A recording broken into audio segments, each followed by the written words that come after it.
नमस्कार। आप देख रहे हैं चैनल तीर तर्कश। मैं घनश्याम बादल हाजिर हूं आपकी अदालत में लेकर कुछ कांटे कुछ फूल। आप देख रहे हैं हफ्ता वसूल। सबसे पहले चलते हैं संसार की यात्रा पर, जहां से हम खबरें लेंगे सियासी संसार की।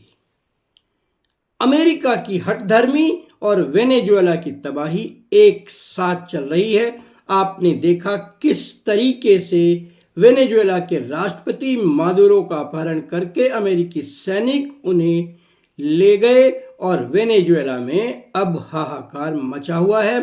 वहां के कीमती तेल के भंडार पर अमेरिका का पूरा नियंत्रण हो गया है और टैरिफ डंके की चोट पर कह रहे हैं कि देश को वे चलाएंगे और वहां पर अमेरिका की कंपनियां $100 अरब का निवेश करेंगी, जिसे चाहेंगी, जिस रेट में चाहेंगी उसे अपना तेल बेचेंगी। इसे कहते हैं वुल्फ जस्टिस। बहाना था ड्रग्स की तस्करी का, लेकिन निशाना था वेनेजुएला की प्राकृतिक संपदा पर कब्जे का। जय हो ट्रंप महाराज की। आज की दूसरी खबर लें, इसमें भी अमेरिका छाया हुआ है, लेकिन पर्दे के पीछे से। उसने मेक्सिको के राष्ट्रपति को भी मादुरो जैसा ही हाल करने की धमकी दे दी है। भले ही पलटकर उसका विरोध मेक्सिको ने किया है, लेकिन इसके साथ साथ ट्रंप के इरादे ग्रीनलैंड की भी संपदा पर कब्जा करने के हैं, जिसका डेनमार्क और यूरोपीय देश विरोध कर रहे हैं।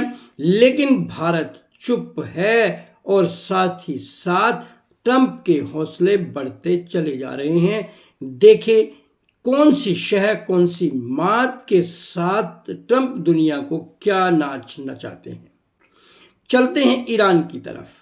वहां के पिछले 30 सालों से शासन के शहंशाह कहिए, बादशाह कहिए, सब कुछ जिनकी इशारों पर चलता है, अयातुल्लाह खामनेई की सत्ता खतरे में है।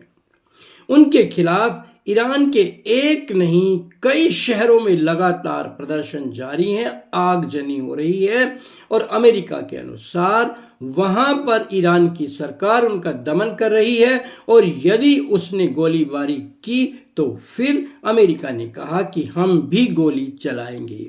यानी आपके देश में हमारा हस्तक्षेप होकर रहेगा, बहाना हम कुछ भी ढूंढें। एक बार फिर से वही बात जो कि त्यों, वुल्फ जस्टिस।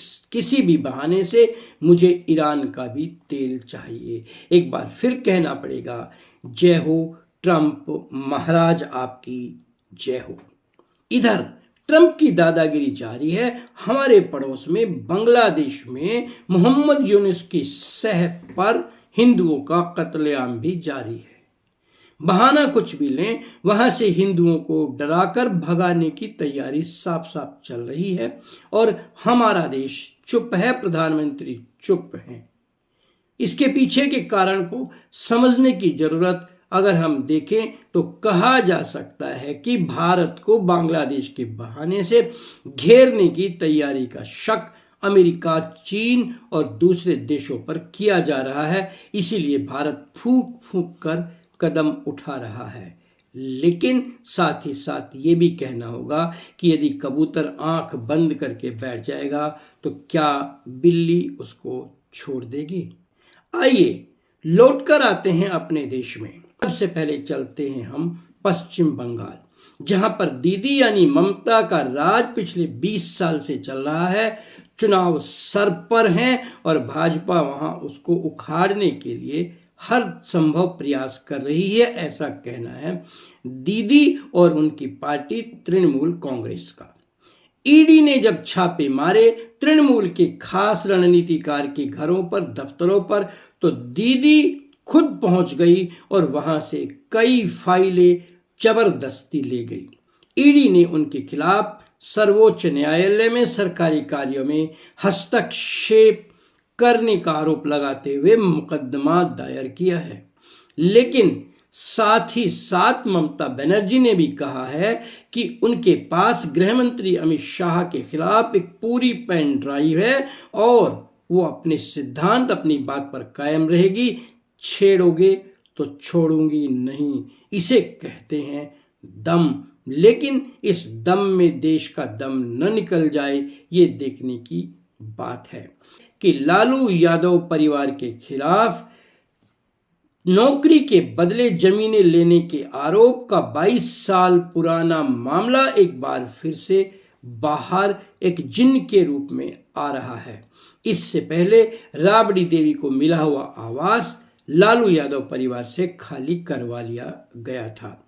यानी हम कह सकते हैं कि लालू यादव परिवार इन दिनों संकट में है। लेकिन लोकतंत्र के समझने वाले ये समझ लें, जब जब सत्ता ने किसी खास नेता को या परिवार को निशाना बनाकर कार्रवाई की है, तो इसका परिणाम जनता में उल्टा निकला है, अलग संदेश गया है। कहीं ऐसा तो नहीं होगा आने वाले समय में बिहार में। नजर डालते हैं खेल के मैदान पर।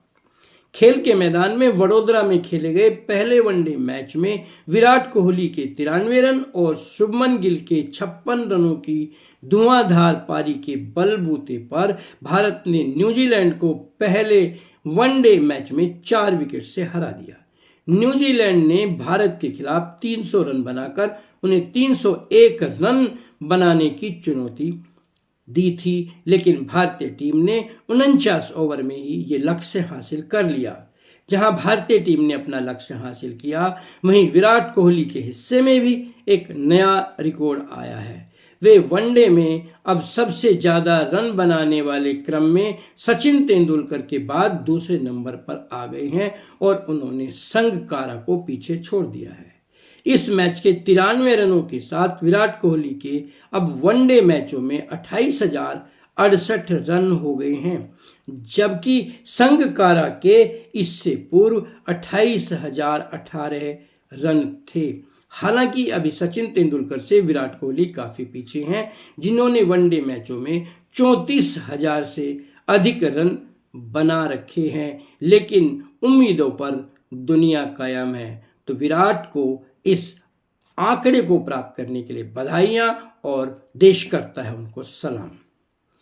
आते हैं फिल्म जगत की ओर। धुरंधर का धमाल अभी भी सिल्वर स्क्रीन पर जारी है। कोई भी फिल्म उसके आगे नहीं टिक पा रही है। भले ही सिल्वर स्क्रीन पर 21 बिल्कुल 19 ही साबित हुई, लेकिन थिएटरों में जहां पर हक का ज्यादा हक नहीं बन पाया, वहीं पर OTT के प्लेटफॉर्म पर उसने पकड़ बनाकर अपनी मजबूती दिखा दी है। चल रहा है देश में बहुत कुछ, उग रहे हैं बहुत से कांटे और बहुत से फूल। आपने देखा इस बार का हफ्ता वसूल। देते रहिए हमें अपना प्यार, जिससे हफ्ता वसूल को हम दे सकें एक नई धार।